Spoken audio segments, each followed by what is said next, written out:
ထူးဆန်းတဲ့ဘန်ကာကြီးတစ်မျိုးကျွန်တော်မိတ်ဆက်ပေးချင်ပါတယ်ခင်ဗျဟာထူးဆန်းတယ်ဆိုတာဘယ်လိုလဲဆိုအထဲမှာကြည့်ကြည့်လိုက်ဒလက်မပါဘဲနဲ့ဒီကောင်ကြီးကလေတွေထွက်နေတယ်ဆိုရဲ bladeless fan အမျိုးအစားပါခင်ဗျကျွန်တော်ဒီပစ္စည်းရဲ့လေထွက်အားကိုစမ်းဖို့အတွက်ကျွန်တော်အထူးပစ္စည်းတစ်ခုနိုင်ငံခြားကနေကျွန်တော်မှားလာတာရှိတယ်ကျွန်တော်စမ်းပြပေးမယ်ဒီဟာလေးနဲ့ပါဒီကောင်ကတွေ့ရလေထွက်နေတာကကျွန်တော်အခုရက်နေတဲ့နေရာဆိုရင်ဗျာဒါနှစ်ပေဘက်လေကျွေးပြတစ်ချက်နှစ်ချက်သုံးချက်စာနီးပါးဆိုရင်9ပေနီးပါးလောက်ရှိတယ်ဗျာဒီဘက်ဘေးရောက်ပြီဆိုရင်ဒီပစ္စည်းကထူးဆန်းတယ်လုံးဝမလှုပ်တော့ဘူးအဲ့ပန်ကာအရှိရောက်ပြီဆိုမှဒီလိုလှုပ်စီနဲ့လေတိုက်တ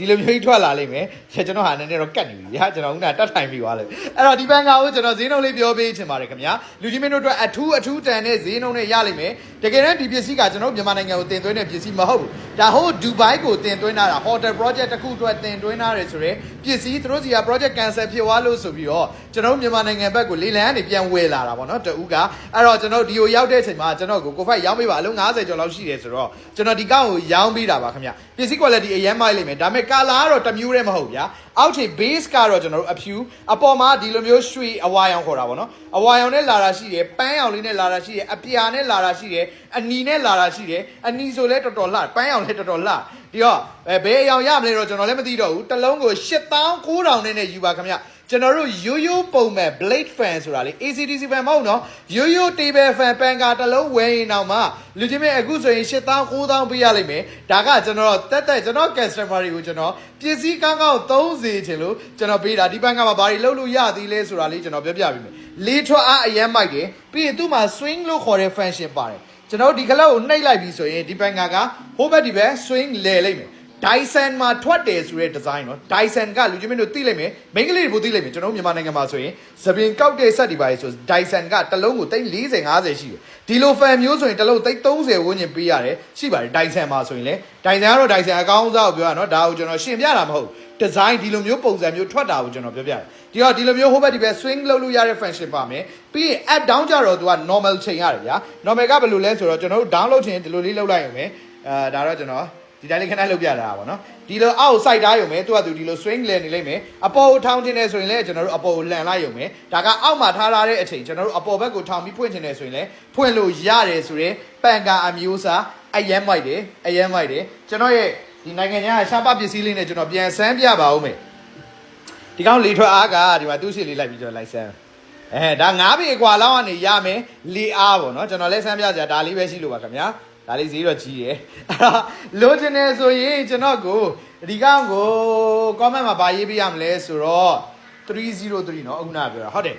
ဒီကောင်ကို comment မှာကျွန်တော်ကို303လို့ရေးပြီးတော့လူချင်းမင်းတို့မှာလို့ရပါပြီခင်ဗျဒီကောင်အမြင့်ကကျွန်တော်တို့2ပေခွဲလောက်ရှိမယ် size သေးလေးမဟုတ်ဘူးเนาะပြီးဒီကောင်မှာအသေးပုံစံလေးနဲ့တစ်မျိုးထွက်တာရှိသေးတယ်ကျွန်တော်ရောင်းမရုံပဲအဲ့ဒါလေးလေလူစင်တော့အသေးပုံယူဆိုပြီးမှာခဲ့ကျွန်တော်မှအခုလောလောဆယ်နမူနာတော့မရှိသေးဘူးတော်တော်လှတယ်ကိုရုံးခန်းထဲမှာလေပြရုပ်ရှိုးလေးတစ်ခုနေတဲ့လူကြီးမင်းတို့ထားတိုင်းတော့မှရောက်လာတဲ့လူကအထူးဆန်းဖြစ်လိမ့်မယ်ကွာဘယ်လိုလဲဆိုတော့ဟဲ့ဘယ်ကနေလေတွေကထွက်နေတာတော့ဆိုရင်သူတို့လှုပ်တဲ့ပုံစံမှာအောက်ကနေသူကလေကို inject လုပ်တယ်ဆွဲသွင်းတယ်ဒီအပေါ်မှာရှိတဲ့ဒီ bezel ဘောင်ပလေးတွေရဲ့ဂျားတွေကနေလေကိုပြန်မှုတ်ထုတ်ပြီ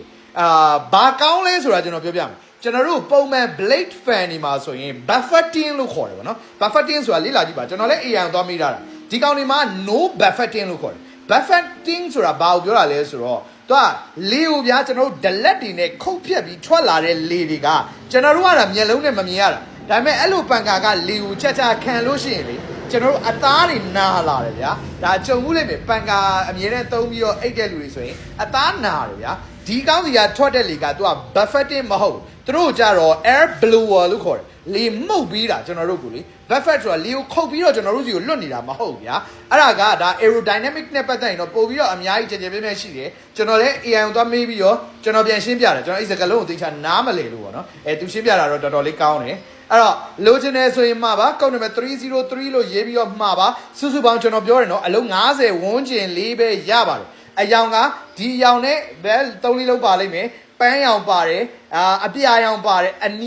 တော်တော်လာတယ်ဒီကောင်ထဲမှာလေအနီရောင်ဘယ်သူဒီမှာပါမလဲတော့မသိဘူးဘယ်သူကန်ကောင်းမလဲတော့မသိဘူးကျွန်တော်တော့နမူနာမပြလာတော့ပါအားလုံးအကုန်လိုက်စင်နေကျွန်တော်ရောင်းကခက်သွားမှာဆိုလို့ပါသူ့နောက်မှာကျွန်တော်တို့ကျိုးလေးပါတယ်မသိကျိုးပြောက်လို့ပဲ cable ကိုကျွန်တော်အောက်ချထားလို့ပါဒီတော့ design ကအနီးကကြည့်ရင်တော်တော်လေးလာတယ်ဒီတိုင်းထောင်ပြီးတော့လှည့်တိုင်းတော့တော်တော်လေးမိုက်တယ်ပြီးတော့ကိုစာကြည့်စပွဲတို့ဘာတို့မှထားရင်လေလှလိမ့်မယ်အဲ့တော့လိုချင်နေဆိုရင်မှာပါ comment မှာမှာပြီးပြီဆိုရင် TikTok မှာတဲ့လူတွေအကုန်လုံးကကျွန်တော်ဒီ post ရဲ့ description ထဲမှာကျွန်တော်ပြထားပြီးရယ် phone number တစ်လုံးရဲ့ Viber ကနေပဲမှာပြီးပါတခြား Viber ဆိုရင်လူလိမ်လို့တာမှတ်ထားပါပြီးရင် Facebook ကမှာမဲ့လူတွေက comment မှာ303လို့ရေး screenshot ရိုက် Messenger ကနေတဆင်လူချင်းမင်းတို့မှာပေးပါလူလိမ်တွေကိုအထူး view စိုက်ပါcomment မှာ order မှာပြီးခဏနေလေလူချင်းမင်းတို့ကိုလူလိမ်နေအကြောင်းအမျိုးမျိုးပြပြီးတော့လာဆက်သွယ်တာရှိလိမ့်မယ်ဘလို့ပဲဆက်သွယ်လာ